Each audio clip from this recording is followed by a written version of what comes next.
Bonjour à tous, au sommaire de ce vendredi 24 mai, nous découvrirons le nouveau bolide de Renault avant ses premiers tours de roue au Grand Prix de Monaco ce week-end. Nous ferons un tour du côté de la GT Academy. Et enfin, nous découvrirons la nouvelle bande-annonce du prochain film des studios DreamWorks.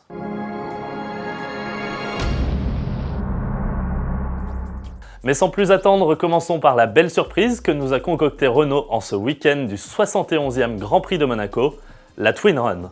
Un an après avoir découvert l'Alpine A110-50 sur le rocher, la marque Losange dévoile ce nouveau concept dans les rues de la Principauté. Ne vous fiez pas à sa bouille ramassée de petites citadines reprises du récent Twin Z, il s'agit d'une vraie voiture de course. Becquet proéminent, projecteur additionnel avant, hanche large, sans oublier ce chiffre 5 sur les portières, les références à la mythique R5 Turbo de rallye des années 80 sont nombreuses. Il faut dire que loin de n'être qu'une star de salon, la Twin Run est équipée d'un V6 3,5 litres Renault-Nissan. Placé en position centrale arrière, il délivre la bagatelle de 320 chevaux à 6800 tours minute au train arrière.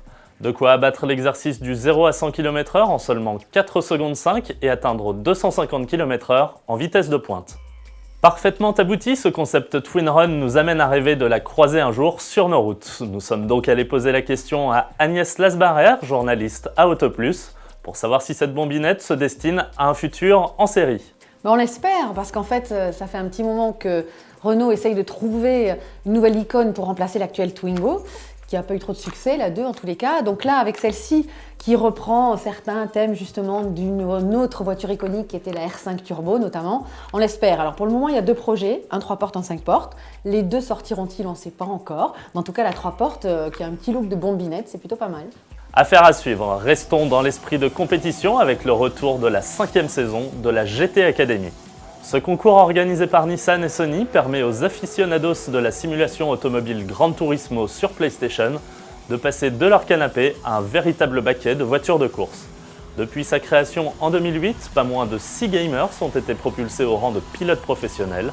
Dès juillet, des phases de qualification en ligne permettront aux joueurs les plus rapides de chaque pays de participer à leur finale nationale pour enfin passer du confort d'un salon au tarmac d'un circuit. Alors si vous aussi vous voulez abattre le mur qui existe entre virtuel et réel, rendez-vous sur le site officiel de Gran Turismo. Sans passer par cette GT Academy, il en est un autre qui a su réaliser son rêve de compétition automobile, c'est Turbo l'Escargot. Cette nouvelle fable des studios DreamWorks, auteur entre autres de Madagascar et Kung Fu Panda, narre les aventures de Turbo qui rêve depuis longtemps d'être la créature la plus rapide sur Terre. Mais de par sa condition d'escargot, il est la risée de toute sa communauté. Pourtant, il va réussir à échapper à sa condition de gastéropode lorsqu'à la suite d'un accident, il va se retrouver investi d'un super pouvoir qui va inverser sa lenteur en une puissance phénoménale. De quoi se faire une place au milieu des vrais pilotes automobiles humains. Il va si vite que le reste du monde a l'air de tourner au ralenti, baby. Sortie en salle prévue le 16 octobre prochain. Merci à tous de nous avoir suivis. Toute l'équipe d'Autoplus.fr vous souhaite un excellent week-end et à lundi.